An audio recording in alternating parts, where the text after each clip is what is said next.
coming up, where we're joining you from in Vancouver. We're so happy to have you. And to begin our time together this morning or afternoon, evening, I'm going to stop sharing my screen and we'll have a brief welcome message from our coordinating lab and from Teresa, who couldn't be here this morning, but sends a video to welcome us all into this space together.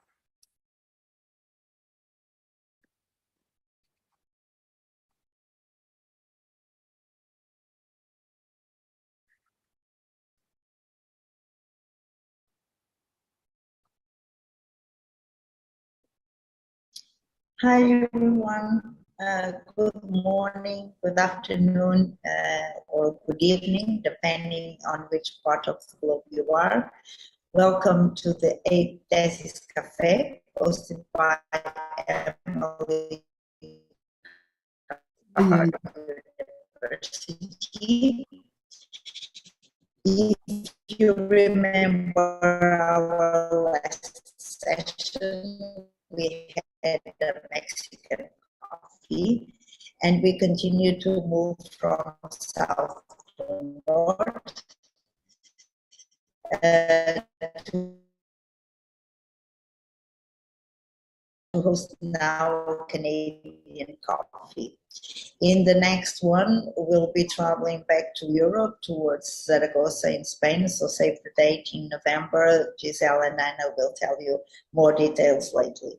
As some of you already know, the concept behind this event is to make DESIS Café a virtual place where DESIS Labs can meet and talk about their activities, research, projects, expectations, and so on. We remind you that this is a place to talk informally and share ideas, and the purpose is to enhance connections with our community, to foster knowledge exchange, and share good practices and difficulties that DESIS Labs are facing. Please consider to host a DESIS Café at your DESIS Lab, and if you decide to do that, drop us a line and let us know by email. Today, the DESIS Café will be hosted by Louise St. Pierre, Hélène Day Fraser, and Laura Kozak, so kindly open the doors of the Emily Carr University in Vancouver.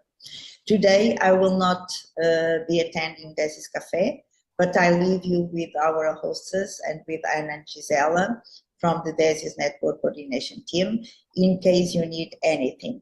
Hope you have a wonderful tour around one more DESIS Lab and another fruitful session that I'm for sure it will be very interesting. Please feel free to participate, raise your hand, and open the mic so we can have a nice talk and enjoy a coffee. Hope to see you soon, at least in November. Bye-bye.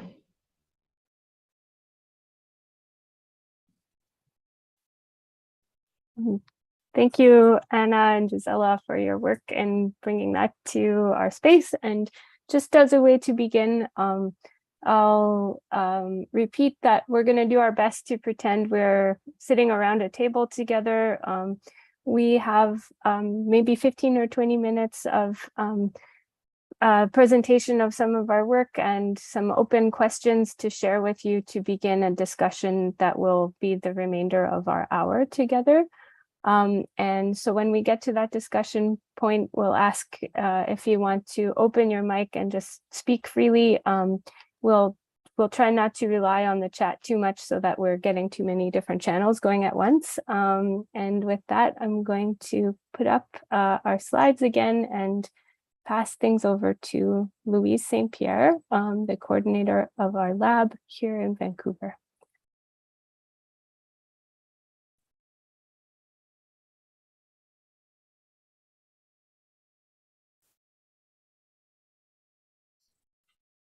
Hi, everyone. Good morning. Good morning. It's so nice to see so many familiar faces. For us, it's very early, and I just want to point out that Laura called me the coordinator, which is my old label, but currently our lab is co-coordinated. That is, the three of us coordinate it together, me, Laura, and Hélène, and that is kind of a DESIS philosophy. Anyway, I'd like to take just a few minutes to talk to you about the way that our lab grew to be what it is today. When we joined the DESIS network in 2012, here we are on the very edge of Canada, far away, as Ezio was saying earlier, far away from everything in Europe. And we were a little bit in awe of all the work that was being done in the labs around the world. We took our time to try and figure out what was going on and understand the concepts underpinning DESIS so that we could better understand what we were doing. What resonated with us was the DESIS perspective that ecological change or sustainability will come about by changing the behaviors of people rather than by producing more artifacts or simply by shifting material usage. This inspired us from the very beginning, and we had an intuitive sense that it was the right approach to living more lightly on the earth. While we were looking at all these DESIS labs, one thing we noticed was that there was an extraordinary breadth and diversity in the projects. And amongst all those wide-ranging strategies and approaches, sometimes it seemed like sustainability had less of a priority in the projects. For us, the sustainability was really important. We were here in the DESIS network because we were drawn to the theories of social innovation for sustainability.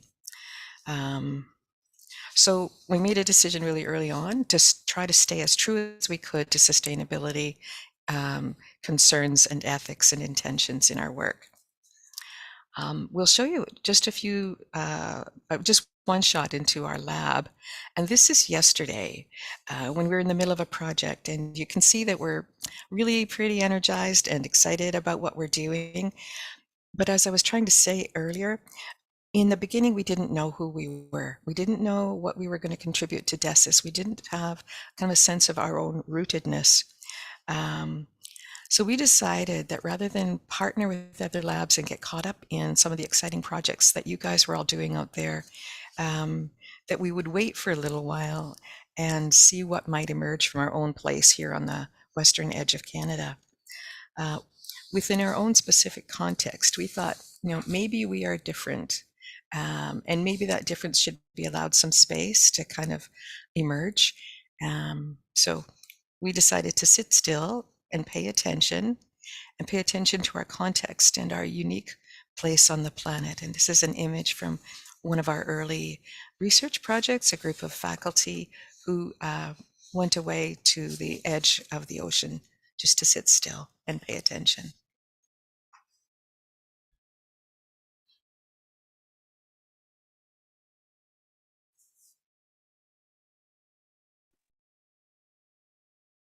It's pretty key in terms of this work that we've been doing to all of us. And I can see that beyond Louise and Laura and I, there are others also on the call from Vancouver, to acknowledge the land that we work and live on. This land is unceded territory, which means it was never given over. It is the land of the Coast Salish people, of the Squamish, the Tsleil-Waututh, and the Musqueam nations.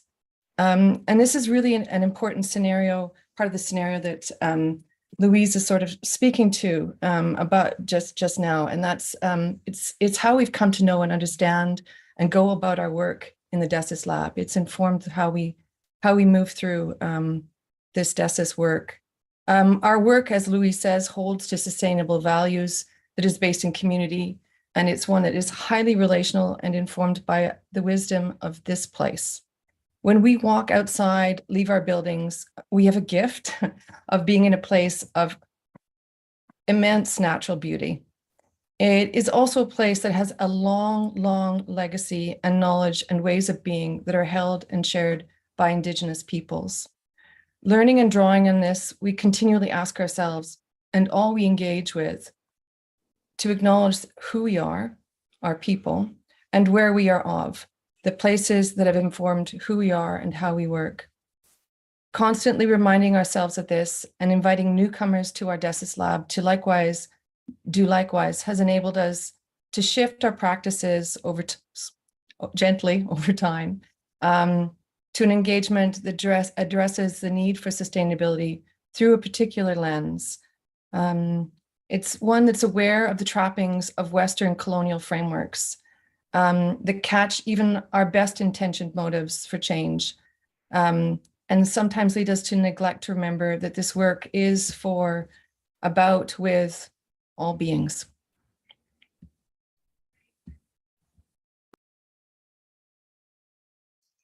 So, with this beautiful grounding in our rich local ecosystem, and with what we've learned from our Indigenous colleagues and friends, we've learned that all beings, that the trees, the eagles, the salmon, the caribou, have agency, and we realized that we wanted to investigate how communities can be inclusive of all these diverse beings. Thinking to the science tells us that a planet that is composed of only humans and their managed livestock will not survive into the future. So we thought that in terms of sustainability, we needed to find ways to have conversations with other beings. Ezio used to tell the story about the difference between a taxi, an Uber, and carpooling as a way to explain DESIS relationship building. He told us that both the taxi and the Uber would put the driver in the front and the passengers in the back, which is obviously a hierarchical relationship, whereas carpooling put both people side by side, allowing for the possibility of new relationships and also really shifting the hierarchy. So we have been looking for ways to create new relationships between humans and more than humans, and to reset those hierarchies, which is sometimes really uncomfortable, but most of the time really exciting. It's unfamiliar territory for us, and becoming more familiar, obviously. But thanks to a few grants, our research has found a home in our curriculum. Our first explorations in the Design for Biodiversity project felt a bit like we were treating the rockfish as a client, like, as in designing for. In the next iteration, we explored kelp forests with more intention, with more care, trying to understand how we can understand and really feel the life in the kelp forest. And this coming year, the team is looking at how we can create relationships with cormorants, which is a local bird of prey. We are moving towards, or trying to move towards, an increasingly relational form of design with more than humans. This nature-centric relationality has permeated a lot of our research, some of which you will see in the following slides. Different faculty and students interpret this relationality with nature in different ways, but I think all of us are pushing at the edges and all of us are loving this work. On the screen, you see an example by a team of graduate students who created a workshop to investigate our relationship with more than humans in terms of how broken it has become and how we can recreate and mend those bonds. Their workshop attracted a large number of undergraduate students investigating the question, how can we create more sustainable ways of living by accounting for the more than human knowledge, agency, and collaboration?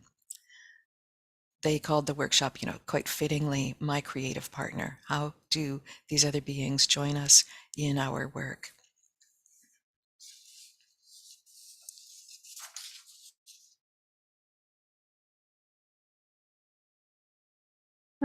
Lots of student-led projects are one of the things that characterize our lab. We've worked to organize things to make it easy for students to propose and organize together. And so many of the projects we would love to share with you today. We've just chosen a couple of them to give you a sense of some of the work that's been happening at our lab. This project is an ongoing student-formed collective called the Roving Designers. This group really came together in the sort of darkest time of the pandemic, when it was very hard to gather and work in the ways that DESIS is accustomed to, through food sharing and being together in a room. And I think through a lot of very inventive ways, developed a whole set of prompts and walks and ways of gathering that practiced and shared small and slow acts of design making. And this group, many of these students have graduated, but their work is held together. And I think it's a nice example of how the structure of a collective that allows sort of easy formation and informal gathering is one that allows for ongoing collaboration to exist outside of the kind of time-based containers that exist within a university. Another project which is ongoing right now at Emily Carr is the Roots Union Community Garden, a group of graduate students and staff, primarily from the Emily Carr Library, have worked together to change the way that a small fourth floor patio in our campus is used and organized. Our campus doesn't have a lot of outdoor space that's very usable for gathering, and they've transformed this small space into a wonderful community garden that has growing food, flowers, dye plants. There are bees and birds that are coming to it. And it's also, I think, a real exploration in how labor gets shared and decisions get made as a collective. So this space has been used for many different things. It always seems to result in sort of conflict. And it's so nice to have this example of the carpooling and Uber and a taxi in front of us to think about how, when we form relationships first and work in non-hierarchical ways, it changes the nature of how we can gather and design within these spaces. This is a project of Rayhan Yazdani that was part of ritual engagements with nature. The project is called Vegetable Talk. It was the second iteration of this project and really drew on matriarchal practices from within Rayhan's life in Iran and teachings of her mother. There's a beautiful poem that accompanies this project, which is on our website, which was really around gathering around a table to work collectively to prepare herbs and fruit for a meal. And I'll just read some of her words. In the summer at noon, on the table would be baskets of fresh herbs. Everyone, men and women, would gather around the table with their sleeves up, talking and laughing loudly. They would prepare the herbs for lunch. And this preparation really becomes a forum for building relationships, sharing stories, talking, and then sharing a meal together. And we feel very lucky that Rayhan brought this practice into our DESIS space.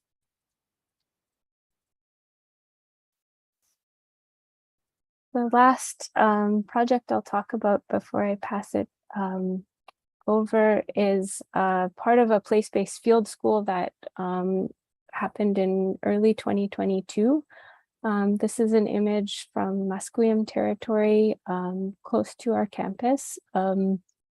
And we are being led by a cultural guide from the Souk people, which is not right here, but across the water from us. Kukwatsit Charlene George takes us out into the woods for walks and really brings us into the Souk worldview, which is deeply rooted in relationships of all beings, and helps us, as she describes, to put on new glasses as a way to see our interconnected relationships with these beings. And it's a deep exercise in learning for many of us to challenge our bias towards human exceptionalism. I know every time I go for a walk, I kind of feel like I go one layer deeper.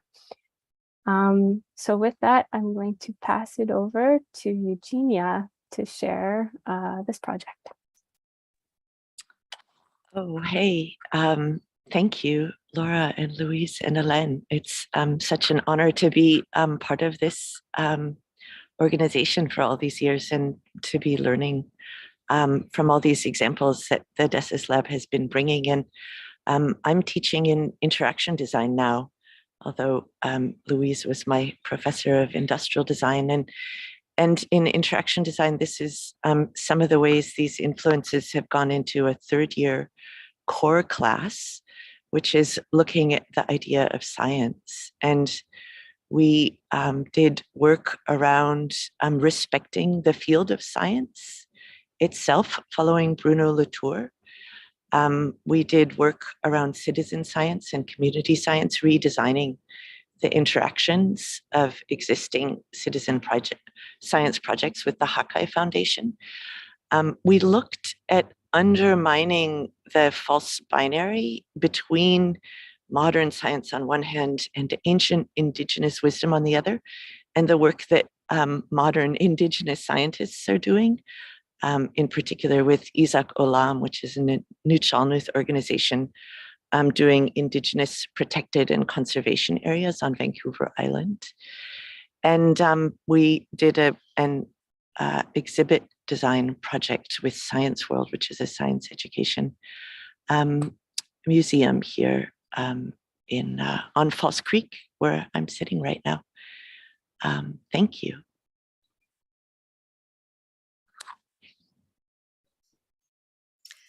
So this is the last project we're going to show you. And it's a current project where we're researching what we call the nature relations platform.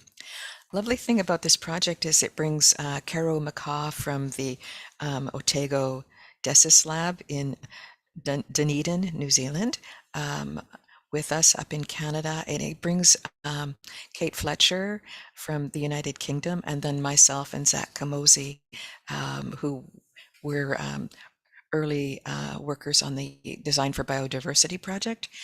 And the four of us took time this summer to do our own personal explorations in nature. And then we've been coming together with an amazing group of graduate students to try and articulate what it is that best enables a relationship with nature. We say that to platform something is to table it so as to discuss it, lift it up, give it attention. It is a process of establishing ground and the basis for future action. So we're really hoping that this work can be published and disseminated so that we can kind of empower others to pick up threads and carry this work forward. That's the end of our presentation, and I think that we deliberately kept it nice and short so that we could have conversation, which is always the fun part of these DESIS cafes. So hopefully you have your coffee or alternate beverage, and we'd like to ask you the question, how can we continue to stay with sustainability? How can we do that to form understandings with working with the natural world? And of course, any other questions you have. And to keep it conversational style, we ask that you use your reactions to signal a raised hand rather than working in the chat, and or flap about wildly, whatever it works for you, to let us know that you'd like to speak. Thank you.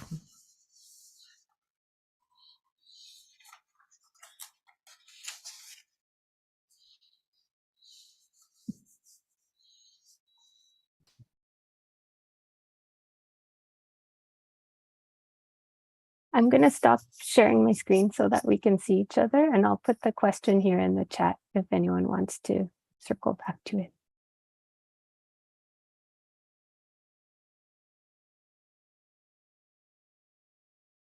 Good morning, everybody. This is Susan Millsap, and I'm at Ohio State University. Our DESIS Lab is not as old as the Emily Carr. We didn't formally get started until 2018, but it's really incredibly inspiring to see what you are doing at Emily Carr. And thank you so very much for your presentation and the clarity of approach and perspective. I would like to see how more of our work goes more deeply in this direction. And I have an amazing graduate student that I'm working with right now who's trying to bring in more of Indigenous voices as a platform for reacquainting us with some of the things maybe we've lost or overlooked in our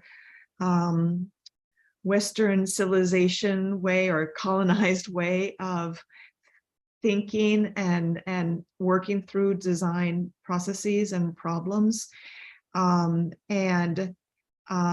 she's moving from, she's trying to understand our efforts in user-centric design, human-centric design, and now what she's referring to as earth-centric design, maybe more ecosystem.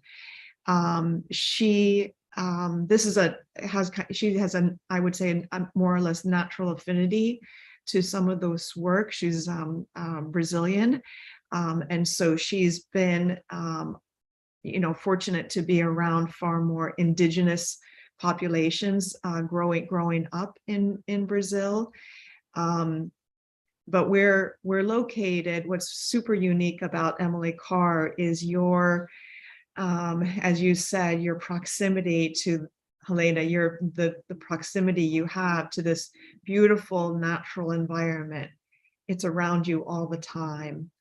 I sit in a very, very different physical context, in an urban context at a big Research 1, Tier 1 bucolic campus.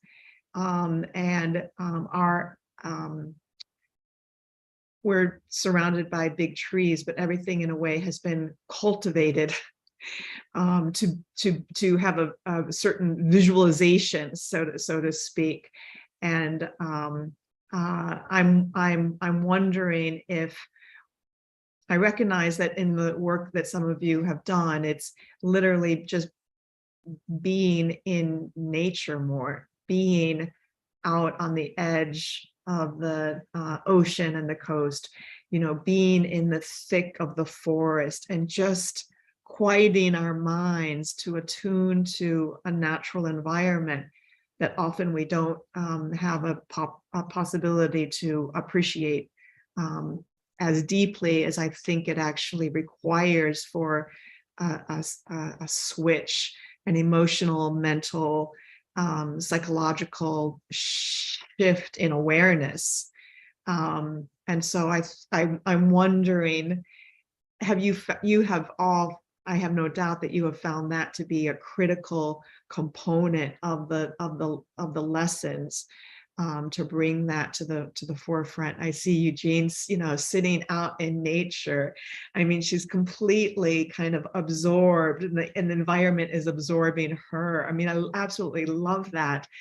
And I'm just recognizing that, these are critical components of our the work that we do, and the education that we want to expose our students to. I don't know if there's a question in that. I'm sorry for carrying on. I would love to just do a small interjection, because Susan, when you're talking about these spaces and the cultivated trees, and or I was thinking of when some of us go out to the University of British Columbia, which is a campus that is completely, it's very cultivated in the way it's planted. But here's the thing. I have seen, we have seen DESIS students from our lab do very interesting things in other places. And maybe it's because they have the grounding here, but in 2016, we were part of the, we were really fortunate to be welcomed to the Milan, the Triennale in Milano. And so we brought groups of students and faculty. We sort of had a space, a lab within an exhibition for about 4 months. At one point, I realized when I did a 2-week stint over there, I was watching students faced with a very different environment from the one that they're used to, one that is tamed in many ways. Spending hours looking at the cracks in the pavement and tracing the ants as they followed different paths. Noticing I think, I don't know the word in Italian, but in French it's a tilleul, it's like a little lime tree. So are these tiny little blossoms that were falling to the ground, these fruit. And these students found other ways, and they were all small ways to sort of to connect to that space. And I sort of, maybe that's that there, you know, just to say that there are windows no matter where we are to get to those spaces. Just a thought. Yeah, thank you so much. Yeah, I wanted to echo that a little bit. My name is Angela Dion. I'm hailing from Emily Carr University, but I'm situated right now on Salt Spring Island where I live. So I'm away from Vancouver, but immersed, very much immersed in nature. But I would say that some of the most connective times that I've had, and again, Hélène, I echo what you're saying, is that perhaps it's from the whole context of being able to immerse myself in a larger scheme and scale. But the most I feel I've connected is when I've really just like gone deep into a small space within the forest or beside the water, among the pebbles. And it was those times I think that I felt a more intimate connection instead of this like awe-inspiring connection, which I feel like when you have that awe-inspiring connection of like that kind of like on the mountaintop looking over, it doesn't feel so much connective as it is when you were like very close in an intimate spot. And I worked with an Indigenous elder. I did my undergraduate degree in International Indigenous Studies. And I worked with an elder in a field-based school at one point. And one of the activities or actions that he had us do every day was go to our sitting spot. And we were supposed to pick 1 foot by 1 foot square, which we would just become very close with. So like a 12-inch by, or like, I don't know what metric, but, and I still remember it, you know, and that would have been, gosh, I guess almost 20 years ago, 15 years ago. And I can still recall exactly what that little square looks like because I sat with it and I saw it move and I saw things change within that really, really small space. And it was quite beautiful. And now my child is having a similar experience in their school, and I'm actually going to have to leave immediately after this, I think, to get them ready for school. But they also have a sitting spot at school that the teachers have initiated. And I guess I just wanted to echo what Hélène was saying in regards to connecting on a smaller scale is sometimes the most intimate practice that you can obtain. Thank you. Yeah. I can top that one if Yej is willing to let me tell her story. Yejin, are you there, or do you want to tell the story? I see you. Okay, you tell the story. No. We can share the story. A little too early. What were you gonna share, Louise? Your spiders.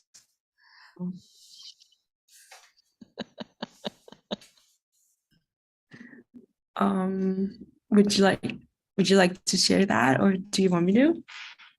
Whatever you prefer. One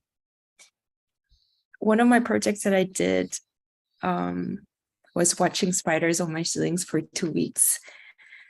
And my intention was, I was curious about this non-human time that are invisible in this modern society, and watching spiders that were kind of didn't really mean much to me. It was just day-to-day thing that I didn't bother to deal with, and putting them as the center of my project and then watching them for 2 weeks ended up changing my relationship with them, and just observing them quite intensely was kind of funny at the same time, but also profound, finding that observing became caring. And yeah, Louise, do you want to add anything? That was really it. I mean, you had that lovely phrase, you know, to give attention means to develop care. And I think that it's so important that we are careful that we don't fragment the work of nature relations to be only in places of beauty, because nature is not always beautiful, and the natural world is everywhere. And I think when Hélène said there's always a window. Yeah.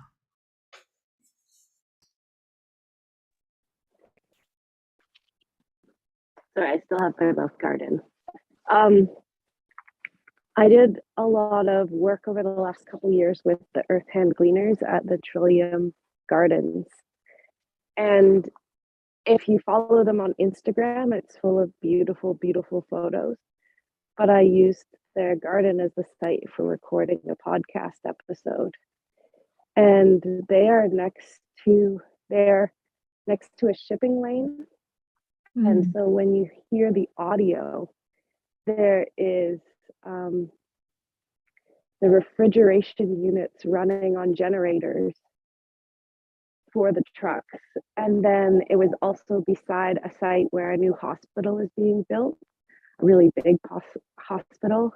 And they've been pounding the tiles into the ground. And so I think pictures tell us one story, but not the whole story. And so it can look very, very beautiful, but the thing that's not in the frame is the fact that it's still a very like intervened on landscape. And even the idea of like cultivation. I was listening to a woman speak about doing research and finding sites where Indigenous folks lived in BC.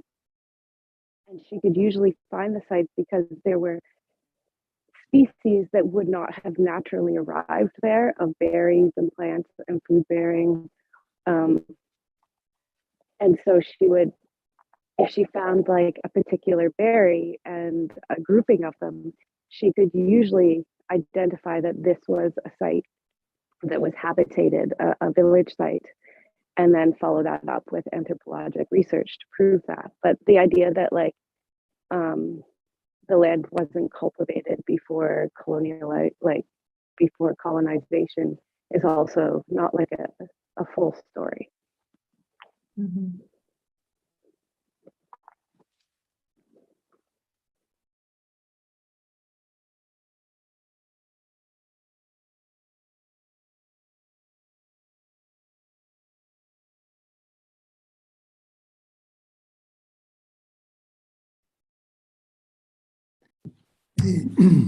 Hello.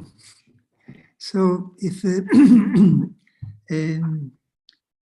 I also want to say something, also because I was saying to Louisa that in 20 minutes I have to go, so I'd like to give some feedback and maybe listen the feedback to my feedbacks before going. Again and again, every time, so for me, this one and also the previous one that we did, DESIS Café, are really very interesting. So let me say that once upon a day when we started, now more than 10 years ago, we knew each other all very well. At least very well is too much, but enough to know what people was doing. And now there are much more people involved and many news, and this is a good news. but also without knowing so well what is happening. And also in this period, so many things happen, so also things changed. So to make it short, it's a very interesting and simple way to know each other a little bit, at least, to have the flavor of what is happening. And I don't know for the others, but for sure for me, it's very useful, very interesting, first of all, enjoyable also, but also useful to try to have a kind of map of what is happening. So listening to you, there are several points that came to my mind. Mm-hmm. Of course, I know that this issue about indigenous culture interlinked with the issue about post-colonialism and with the issue about the more than humans, that are different stories that can go together, but they are different stories with different elements. And I think that this is, of course, you can imagine, or at least who knows me, know that for me a very interesting point, and is a very radical way of looking to whatever has been discussed until now, included whatever has been discussed in DESIS, because DESIS at the end is simply the summatory of many different positions and many different ideas that converge on the fact that we are interested in changes that start mainly from human behaviors and towards sustainability, and this is common, of course, but the way to converge in this direction are very diverse.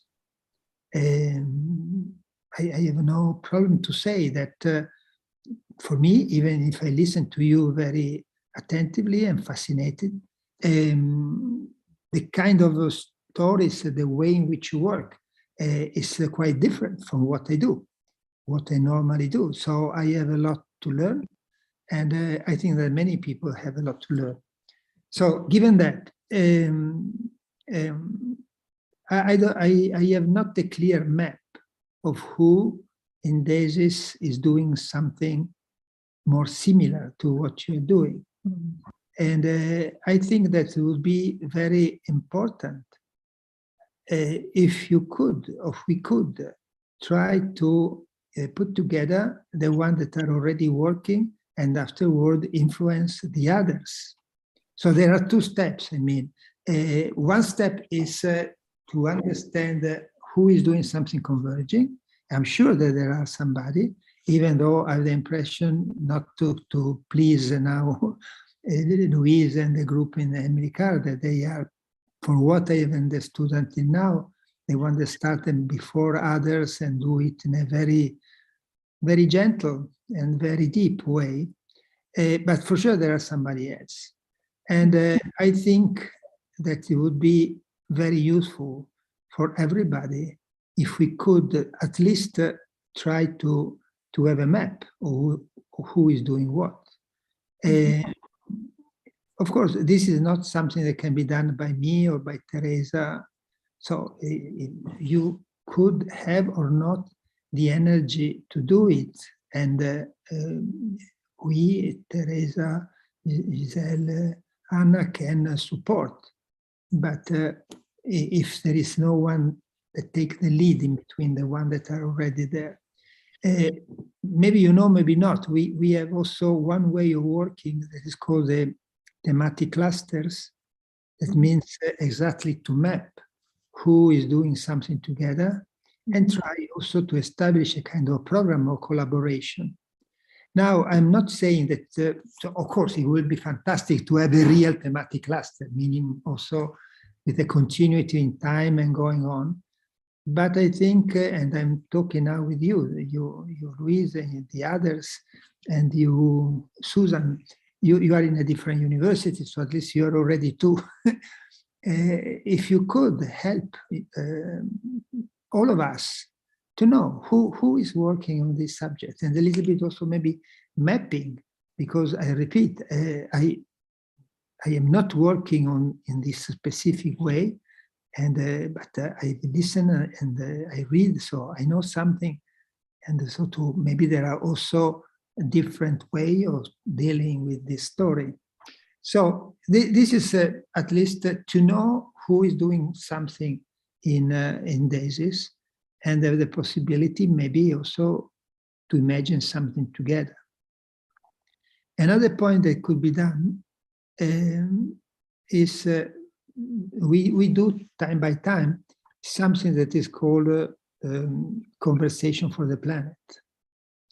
And maybe I tell you the story because maybe you know it very well, maybe not, because this is a very loose network, so we cannot pretend that everybody knows simply because we write something, everybody knows it. So what was the story? The story was, and is, started now 2 years ago. So we recognized that the overall system of thinking on which DESIS started, it was very well intentioned. It was also sensitive at that moment, but things are changing a lot. So we don't want to risk to remain on what we have thought in the past, imagining that we are doing more or less the same thing. And therefore we say, okay, also the mission and the more basic idea of DESIS are changing and have to change. And this change has also to be in some way shared in between us. So 1 year ago, we started the first series of this kind of conversation. And at the end, we wrote, we call it statement or something like this. We don't want to call it manifesto. There was updating a little bit.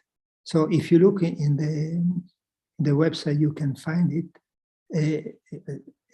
Or if you cannot find it, you can ask that we can indicate where it is. In any case, we arrived to a document that we wanted in progress document. This is why we are not calling it manifesto. So we imagine that every year we do a number of this discussion, and this could help in improving. So we will have not one fixed manifesto, but a kind of system of statement that can be improved every year. So I will, it's a pity that today, unfortunately for her, because Teresa is traveling now, but she's not here. But we can, for sure, me and Anna, Luisa, and Giselle can tell her, we could book one of these conversation on this topic. I put all the topic together. Maybe it could be better, even a little bit more focalized, but I leave also to you this one. It will be very interesting because you know what, and they finish. In my view, I think that you understand that I find it fascinating, because it's also fascinating, but also fundamental and important. The risk sometimes is to have a kind of repeating some words, saying something that should be done, but not really understanding at the end what does it mean, so what we do. So I have to say that I've seen several other moments in which somebody was telling about the more the human things, etc., etc. But afterwards, it was not so easy to understand, and so what, how this enter in our discussion, in our practice also. So the idea would be to try to bring this conversation, and also maybe to challenge it with somebody that has not the same idea, but has not the same practice, if you want. And try to understand. And this could be done at many different levels. So these are two things that could be done. One, maybe helped by the coordinator to try to see who is doing this kind of work in between the days. Maybe also now there will be somebody that will appear in this cafe, but maybe in the cafe was not written that this, who do not know you, do not know that you are working on these topics. And so maybe there is somebody working on this topic that today has something else to do. The second one is to imagine to do, but driven by you, one of you, a conversation for the planet on these topics. And finally, there is the philosophy talk. The philosophy talk have as main topic, so the philosophy talk could have different line and have had different line, but one of the line has been on the politics of nature, and maybe already from the same title you understand that there is not a total alignment in the way in which you talk, etc. But I think that we could discuss a philosophy talk that could include or in some way collaborate with you and your experience in a different way, because until now maybe I lost something, but I have the impression that even though there have been several philosophy talk on the issue of the politics of nature, I don't know if you have had a real exchange with you and on this. But I can, the one that is normally in charge for that, the philosophy talk, is Virginia Tassinari.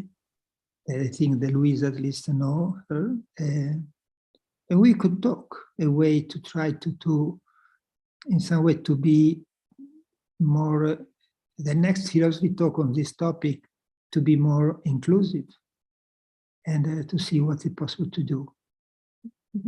And finally, I don't want to overwhelm you, but this is the enthusiasm that I have listening to your story.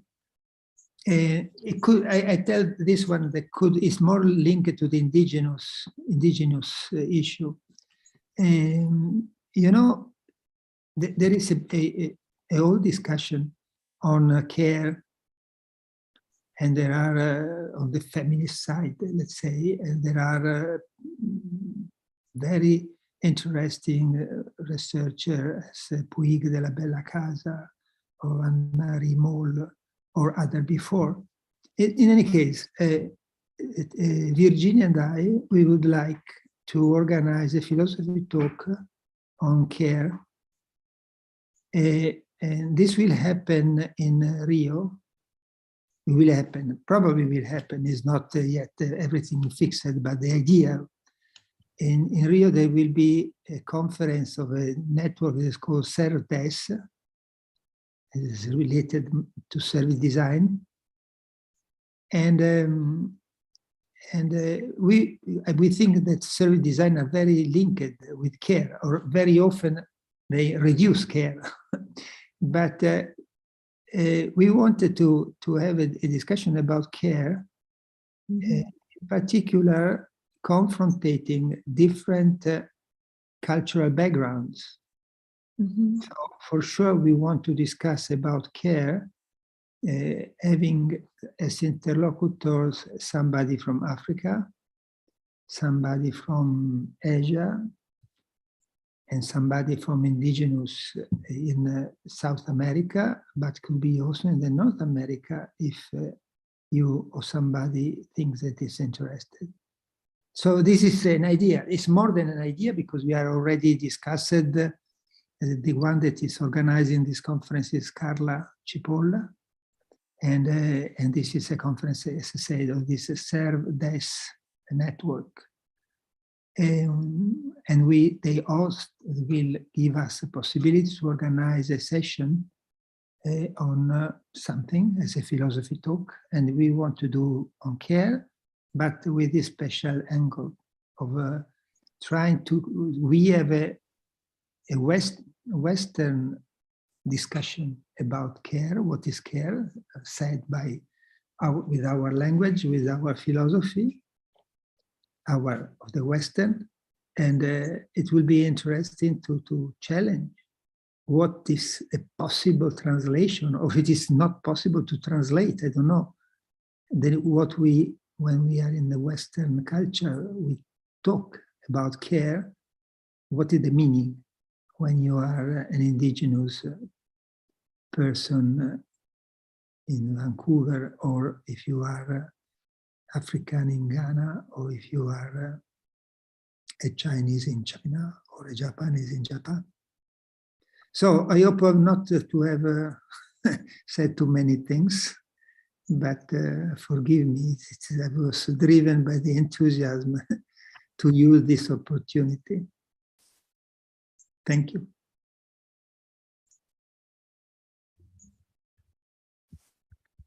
Thank you. Thank you, Atu. I was just thinking as you were talking, how much I wish that we could maybe just all go for a walk.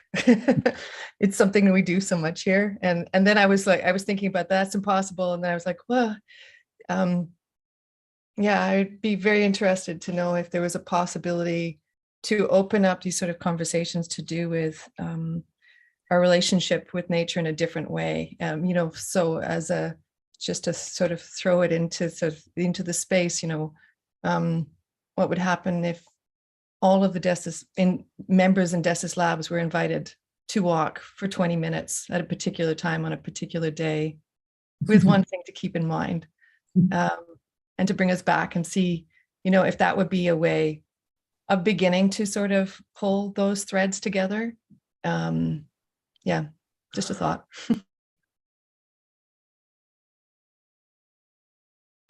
Well, I'm Paulina from Mexico City, and I have to say that I'm very inspired by your presentation, and thank you for sharing. And despite being in this huge city and having our university and our DESIS lab in the middle of the city, we are situated in front of the biggest, largest park.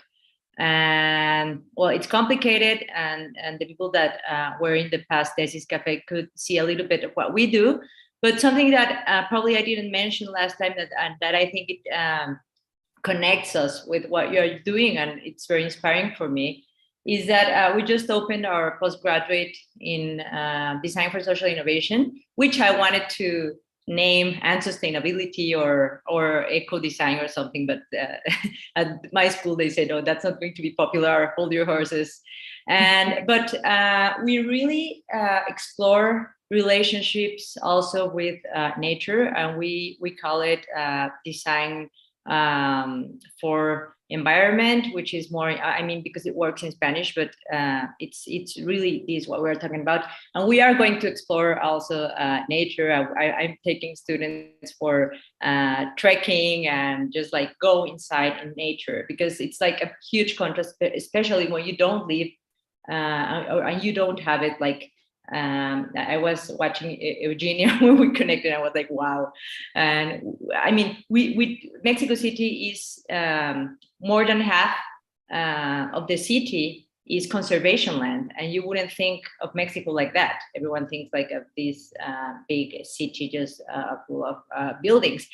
And the thing is that we want to explore this. So I'm very interested also in learning more about what you're doing and being connected. And I have to say that I'm very excited about the Conversations for the Planet, Ezio. I really love the past Conversation for the Planet. I shared it with all my students, so I would be thrilled of having more of that.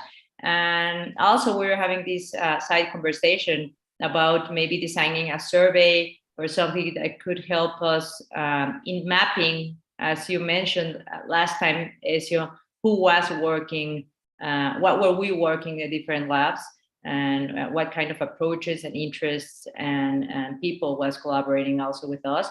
And I think maybe a Google form, or Susan said, maybe a mural could help us in doing all this work and connections. And maybe that could be easier. And I'm of course open to working it with the people that volunteers. I see Susan and Laura said you were open to it, so I'll share my email, and maybe we can have a session and plan for it and invite Teresa, or I don't know. Good. We have already 3 universities, so yeah, the snowball is growing. I just want to mention, thank you, Ezio, for your comments. Always so wonderful to listen to you. We do have a collaboration with a DESIS Lab that is doing similar work. They're the Otago DESIS Lab in Dunedin in New Zealand. And Caro McCaw and I have done collaborative teaching across from New Zealand to Canada on this topic. So we are preparing a paper on that experience, which was really fascinating. Okay. And the question you asked, Ezio, about how does this work land is so important. We're currently becoming very preoccupied with it. How do people, how do designers, how do others understand how this work can make a difference, and what does that look like? I think that that's our next stage of research work. Right. Yeah. Nikos? The good afternoon or good morning, wherever you are. I'm a long way away from Vancouver, that's for sure. The part that interested me personally is, and the reason I joined this discussion is because, of course, like many people around the world, I've heard of your institution, your educational institution, and our lab comes from the perspective of education. So I think myself more as a teacher than a researcher or a practitioner, even though we wear all these hats interchangeably sometimes we wear all three of them, or sometimes we wear two of them, but the hat I tend to wear more often is the one of the educator, probably because of my background. Nevertheless, I was interested to hear your approach, heavily embedded in the nature of things. I'll put it very general like that. However, I would have even more questions to ask, which of course time does not allow. So if I can borrow one of the proposals made by Enzio, is that since I have a deep interest in the educational aspects of social design, I personally see the potential of us as a lab and others hopefully joining in the future in some discussion about the educational aspects of social design and sustainability and all those issues that we're supposed to cover.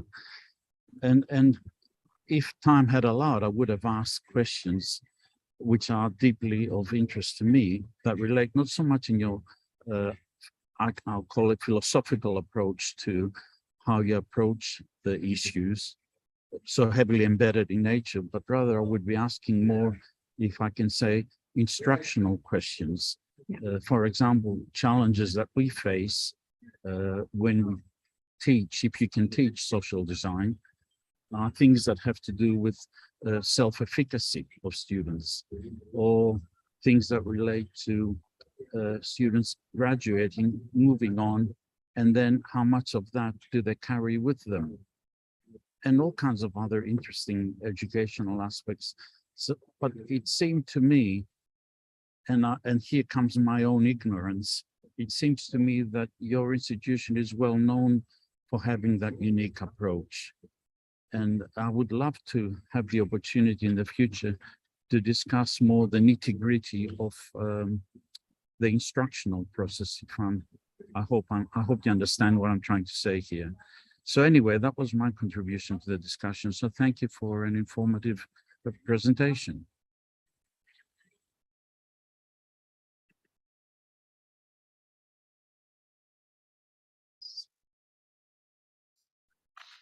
Nikos, maybe you're a long way away right now, but maybe you could make a visit to Vancouver, and we would spend some time with you unpacking those very complex questions.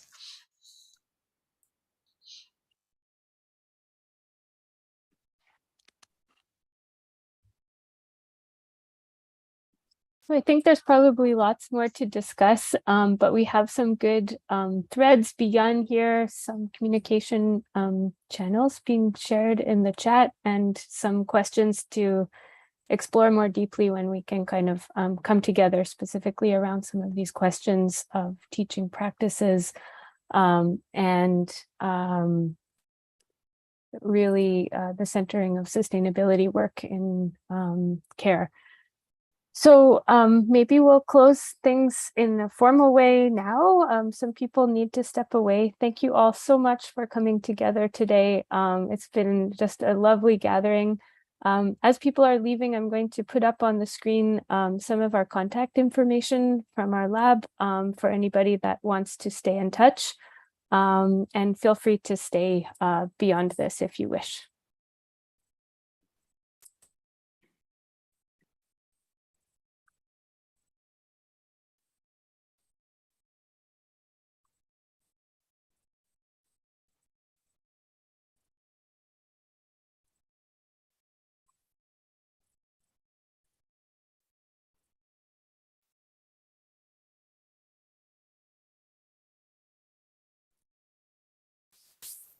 Thanks, everybody.